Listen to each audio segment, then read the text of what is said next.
3 engineer एक अरब मुल्क में काम करने गए। वहाँ उनसे कोई चूक हो गई और वहाँ के जो शेख थे उन्होंने उन तीनों को मौत की सज़ा सुना दी। अब जब उन्हें मौत की सज़ा सुनाई गई तो उन तीनों की सांसें अटक गई और बचने का कोई रास्ता नहीं था। उन्हें एक टेबल पर लेटाने के लिए कहा गया। पहला व्यक्ति जब टेबल पर लेटा, उसी टेबल पर गर्दन काटने वाली मशीन लगी थी। वो मशीन की आरी आगे चलकर आती और उसकी गर्दन को काट देती।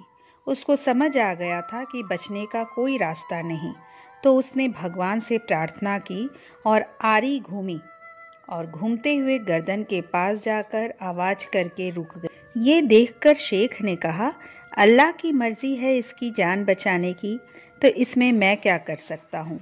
और उसे शेख ने बोला, जाओ तुम्हारी जान बख्श दी गई। फिर दूसरा इंजीनियर आया, उसको भी लेटने के लिए कहा गया। वह लेटा और फिर से मशीन चालू हुई और आरी घूमते हुए गर्दन तक पहुंची और बिल्कुल गर्दन के ऊपर जाकर फिर से रुक गई और उस आदमी की जान में जान आई। ये देख शेख कहता है, इस बार अल्लाह बहुत मेहरबान है और अल्लाह की भी मर्जी है इसको बचाने की, और उसको भी छोड़ दिया गया। तीसरा इंजीनियर बहुत देर से ये सब कुछ देख रहा था और जब उसे टेबल पर लेटाया जाता है तो वो टेबल पर लेटकर शेख को बोलता है कि क्या बार बार अल्लाह की मर्ज़ी करते जा रहे हो। ये जो आरी घूम रही है इसका नट ढीला है, यह इसलिए यहाँ तक पहुँचकर रुक जाती है।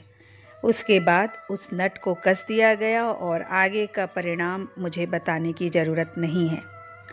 तो दोस्तों, वो इंजीनियर कम बोलता तो बच जाता। दुनिया में कम बोलने वालों का सम्मान होता है, कम बोलने वालों की इज्जत होती है।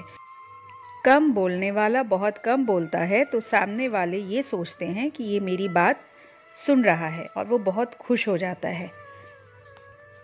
तो दोस्तों, बिना कारण मत बोलिए। जहाँ आवश्यकता हो 4 शब्दों की, वहाँ 40 शब्द मत बोलिए। यदि आपको बिन मांगे सलाह देने की भी आदत है तो इसे आज से बंद कर दीजिए, क्योंकि इससे कभी इज्जत नहीं मिलेगी और सम्मान भी नहीं मिलेगा। इसलिए उतना ही बोलिए जितना आवश्यक हो। दोस्तों, अगर ये प्रस्तुति आपको अच्छी लगी तो इसे लाइक कर दीजिए। मेरे चैनल को अगर अब तक सब्सक्राइब नहीं किए हैं तो प्लीज़ सब्सक्राइब कर लीजिए। अगली बार एक नए विषय के साथ आपसे फिर मिलेंगे। नमस्कार।